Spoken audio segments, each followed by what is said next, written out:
pemeriksaan ada 7 orang konfirmasi, yaitu yang pertama adalah pindahan kasus suspek. Ini seorang perempuan usia 12 tahun dari Kelurahan Gedok. Ini merupakan kontak erat kasus konfirmasi juga Kelurahan Gedok. Artinya kontak erat dengan serumah. Iya. Ya, itu 12 tahun. Terus pindah kasus kontak erat.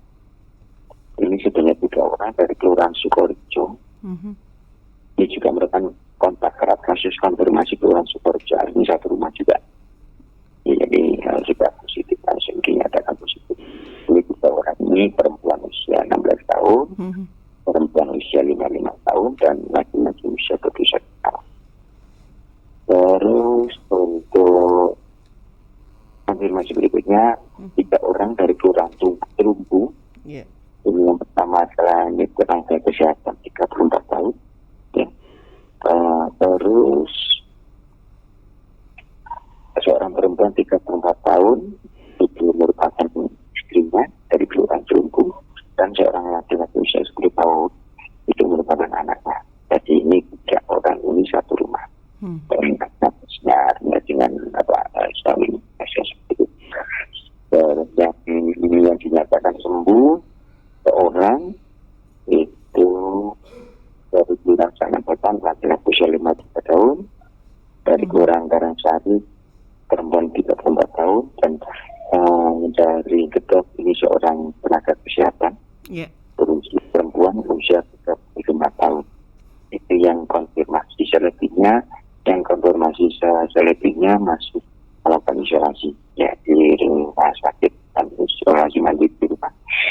Terus yang untuk kasus suspek itu ada 2 orang ya, yang sama masih di isolasi ya, protokol kesehatan juga yang mestinya masih dirawat di rumah, isolasi mandiri di rumah ya, suspek. Untuk yang kontak erat ini ada 9 orang kontak erat ini dengan rincian 6 orang kontak erat kasus konfirmasi Kelurahan Karangtengah ya, 2 orang kontak erat kasus konfirmasi Kelurahan Tanjung Sari ya, 1 orang usia 40 tahun kontak erat dari Kelurahan Gedok ya.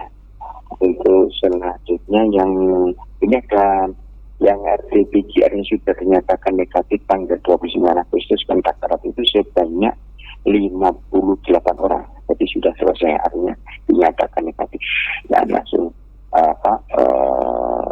secara otomatis dikeluarkan dari data. Itu nanti yang bisa kami sampaikan informasi sore ini. Pak Didi, untuk biasanya kan kadang kontak erat bisa juga terpapar, berarti bisa peluang apa ya istilahnya, rentan juga di dalam keluarga itu ya Pak Didi ya? Ya namanya kontak erat itu kan jadi istilahnya definisi kontak erat ada di kasus COVID ini jarak ya. Jarak ya Pak kontaknya, ya jarak lebih dekat kontaknya. gitu ya Pak ya? Iya, ya ada 1 sampai 2 meter ya kontaknya itu ya, itu apalagi dengan terus berkomunikasi bergaul terus di sekitarnya itu akan dijual risiko. Makanya ada kontak erat itu namanya kontak erat itu biasanya serumah ya Pak ya. Kalau serumah sudah kita lihat apakah bekerja di mana. Kalau di kantor berarti dengan satu ruangan. Nah, kontak erat begitu Mbak. Ya. Pak Didi berarti selama ini ya kita pakai masker ya, konotasinya kan kalau kita keluar rumah. Berarti pakai masker memang di dalam rumah pun dimanapun memang harus dapat dikatakan kewajiban kita ya Pak Didi ya? Ya namanya dengan pandemi seperti ini kita pernah keluar kemana, pulang membawa oleh-oleh kan juga nggak ngerti Mbak. Jadi ya tentu harus pakai masker. Ya, artinya seperti itu. Siapa Pak, untuk yang ketujuh kasus baru ini ya Pak ya? Ya. Saat ini kan berada di mana Pak? Isolasi di mana Pak? Yang 7 ini yang kami sebutkan tadi adalah di rumah sakit rujukan COVID ya ada ada, dan juga melakukan isolasi di rumah. Artinya begini, kan ditujukan COVID karena tidak memungkinkan di dalam rumah itu untuk sebagai untuk isolasi. Karena masih ada yang selain di rumah itu ada yang tidak positif, artinya dirisiko jangan sampai tertular.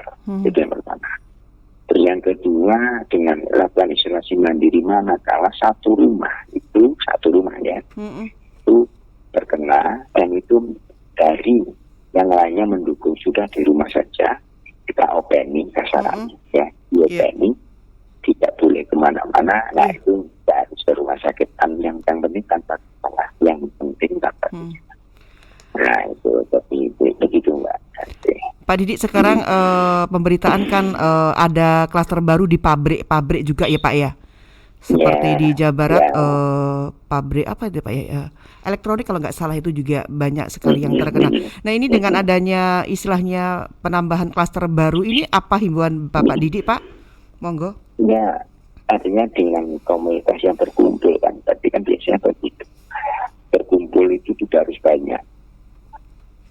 Setiap di kantor, siapapun dimanapun berkumpul, kita datang dari mana saja.